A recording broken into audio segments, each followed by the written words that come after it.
नाम है कृष्ण जी। मैं शाहपुर से बोल रहा हूँ। ये हमारी ज़मीन है जो हमारा हाई कोर्ट में केस चला हुआ है, 5-7 तारीख लगी हुई है और इस पर प्रशासन धक्काशाही कर रही है। कल भी हमारी फैमिली के साथ मारपीट करी गई। भाई ऊपर बैठा है जिसका सरकार ने कोई उच्च सूद ही नहीं ली है, प्रशासन ने भी कोई उच्च सूद नहीं ली है।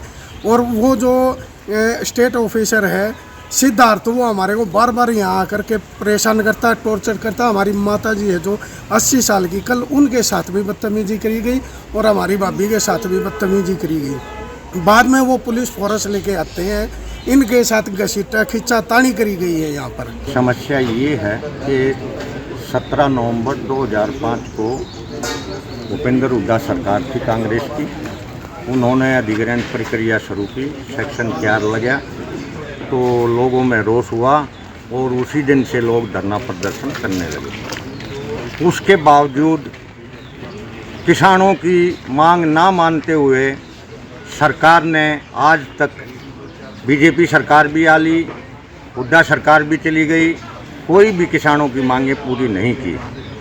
अब 11 साल 100 दिन पहले धरना चला था और उसके बाद किसान अब तक संघर्षरत हैं। उसके बावजूद भी सरकार ने आज तक किसानों की कोई भी डिमांड पूरी नहीं की। जब 2005 में अधिग्रहण प्रक्रिया शुरू हुई तब से किसान संघर्षरत थे और काम में सरकार के बाद आती दिखी। तब सरकार ने एक 2012 में पॉलिसी बनाई। पॉलिसी के तहत क्या किया, वहाँ भी किसानों के साथ छल किया और किसानों की डिमांडों को दरकिनार करते हुए, किसानों की डिमांड थी कि मार्केट रेट मुआवजा दिया जाए हमें और जो अधिग्रहण से पहले के मकान हैं उनको छोड़ा जाए और प्लाट दिए जाएं फ्री में और आरक्षण दिया जाए और रॉयल्टी दी जाए। लेकिन सरकार ने सभी 5-6 मांगों को दरकिनार करते हुए सरकार ने भाई किसानों की मेन डिमांड मार्केट रेट मुआवजे की है। उसमें एक पॉलिसी के तहत ये लिखा गया कि किसान यहाँ जिस दिन से सेक्शन 4 लगा है उसी दिन से संघर्षरत है और जैसे नंदीग्राम भट्ठा पारसोल में हुआ ऐसा यहाँ ना हो जाए और काम में बाधा आई हुई है। इसलिए किसानों को 45 लाख देने का सरकार ने वादा किया था और उसमें भी किसानों के साथ इन IAS अफसरों ने हेरा फेरी की। उस 12.5 बेस रेट के अंदर 12.5 में एक्वायर की थी, 12.5 के अंदर 12 लाख जोड़ के और 56 महीने का ब्याज दिया।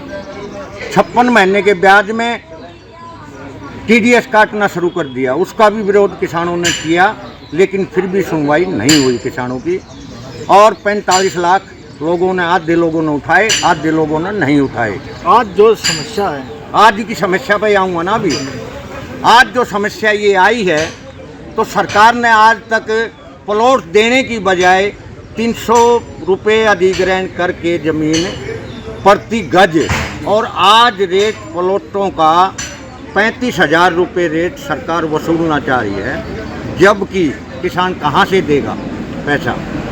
उसके बावजूद आज तक मकान नहीं छोड़े। कल जो प्रक्रिया यहाँ शुरू हुई, सरकार ने बगैर नोटिस के यहाँ JCB ले आके खड़ी की, प्रशासन आ गया तो इनको मकानों को ढाना शुरू कर दिया।